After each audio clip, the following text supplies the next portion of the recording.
পথ নিরাপত্তা এবং ট্রাফিক আইন মেনে চলা এই বিষয়ে বারবার সচেতন করা হলেও সেই বিষয় কানে তোলেন না অধিকাংশ মানুষেরা। খুব জোরে গাড়ি চালানো, বেপরোয়া গতিতে বাইক চালানো কিংবা ট্রাফিক সিগন্যাল এবং নিয়ম না মেনে চলা পথচারীদের জন্য রাজ্যে প্রত্যেক দিন ঘটে যায় কোনো না কোনো দুর্ঘটনা। অনেক সময় সেই দুর্ঘটনার শিকার হয় শিশুরা, যা কখনোই কাম্য নয়।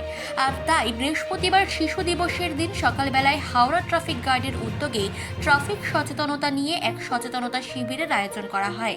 হাওড়া ময়দান মেট্রো চ্যানেলের সংলগ্ন এলাকায় যোগেশচন্দ্র গার্লস স্কুলের সামনে এদিন স্কুলের শিশু পড়ুয়াদের সচেতনতার পাঠ দেন হাওড়া ট্রাফিক গার্ডের আইসি সুকান্ত কর্মকার। পথের সুরক্ষা বিধি মেনে চলতে হলে অভিভাবক এবং পড়ুয়াদের কোন কোন দিকে নজর রাখতে হবে তা নিয়ে আলোকপাত করেন ট্রাফিক পুলিশের শীর্ষ আধিকারিকরা। আলোচনায় পুলিশ আধিকারিকরা বিশেষভাবে জোর দেন পড়ুয়াদের হেলমেট পরার ওপর। বাইক বা স্কুটিতে চেপে স্কুলে আসার সময় যাতে অভিভাবকদের পাশাপাশি প্রত্যেক পড়ুয়ারাও হেলমেট পরে তা তাদের বলা হয়। একই সঙ্গে স্কুলে যাতায়াতের পথে সিগন্যাল মেনে যাতে জেব্রা ক্রসিং দিয়ে ছাত্রছাত্রীরা রাস্তাঘাট পারাপার করে সেই দিকে খেয়াল রাখার জন্য অভিভাবকদের পরামর্শ দেন পুলিশ কর্তারা। কিভাবে হেলমেট ব্যবহার করতে হয়, কিভাবে রাস্তাঘাট পারাপার করতে হয়, কিভাবে গাড়ি থেকে নেমে সাবধানতা অবলম্বন করে স্কুলে আসতে হয়, সেই সব বিষয়ে পড়ুয়াদের অবগত করানো হয়।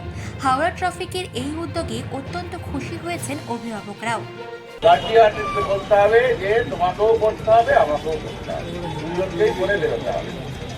যদি কোনো কারণে রাস্তায় পড়ে যায় তাহলে কি হতে পারে? হাত পা ভাঙতে পারে, মাথায় চোট লেগে গেলে কিন্তু সারানব্য, তাই তো? বুঝতে পেরেছো তো? হাত ভাঙবে, পা কেটে যাবে, হসপিটালে যাবে, ডাক্তারখানায় যাবে, ওষুধ দেবে, সেরে যাবে। কিন্তু মাথায় যদি লাগে তাহলে কিন্তু সব বিদ্যা বুদ্ধি আমাদের মাথার মধ্যে, হাতের মধ্যে কিছু নেই। সব বিদ্যা বুদ্ধি, সব পড়াশোনা সব মাথার মধ্যে। সুতরাং মাথাকে আগে বাঁচাতে হবে। মাথাতে বাঁচাতে গেলে যারা মোটর সাইকেল করে আগে কি করতে হবে? হেলমেটটা পরতে হবে। হেলমেট পরলে সব ঠিকঠাক থাকে, পড়ে গেলেও সিটি পুলিশের কাজ তো এমনি ভালো, আমরা রোজ রেগুলারই আছি। সকালবেলা মর্নিংয়েও ওর বাবার গাড়ি করে আসে, আমরা হেলমেট ইউজ করি, আর যাওয়ার সময় মেট্রো করে যাই। সিটি পুলিশের উদ্যোগ খুবই ভালো। আমাদের কি সচেতন হওয়া দরকার? ভীষণভাবে সচেতন হওয়া দরকার, কারণ আমাদের তো মর্নিংয়ে স্কুল, আরও বেশি সচেতন হওয়া দরকার। কারণ যদি হেলমেট না ইউজ করে, আমাদের এই তো একজন বাচ্চা মারা গেল, সেখানে তো আমাদের নিজেদের বাচ্চাদের জন্য নিজেদেরকে সচেতন অবশ্যই হতে হবে। মোটর সাইকেলে করে যেতে গেলে হেলমেট অবশ্যই পরতে যেতে। তাহলে তুমি বাবাকে বলবে? হ্যাঁ। আর রোজ এরকম করে বেল্ট টাইট করতে বলেছে পুলিশ কাকু? হ্যাঁ। এটা করে আসবে তো? হ্যাঁ। মানসী বোসের রিপোর্ট, চেতনা বার্তা। জেগে থাকে, জাগিয়ে রাখে।